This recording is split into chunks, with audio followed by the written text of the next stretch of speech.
Сега за успешно да идеш по цигари, треби, не знам, прво да ги стеш сите пари во кеш, да смениш социјални мрежи, да ги свалиш телефонот, да смениш лична карта, личен опис да смениш, нов пасош, да смениш начин на одење, пошто може на скинер да те фате негде. Накрај треба заминиш на некој место ко Сибир и Аљаска, таму е минус 50, на минус 50 ќе ми куров ке ти се пуши цигаре.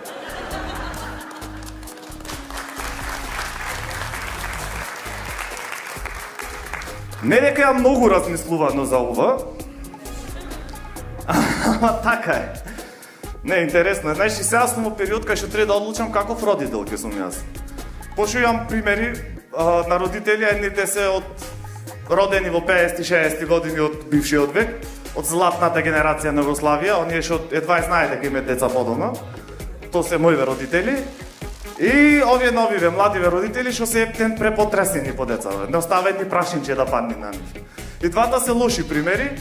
И знаеш, цело време се среќавам со такви ситуации, си правам паралели, знаеш. Пример, пред некој време бев во Тинек, си видов едно дете од 5-6 години беше во количка го носе, мислам, во количка за деца, онаква.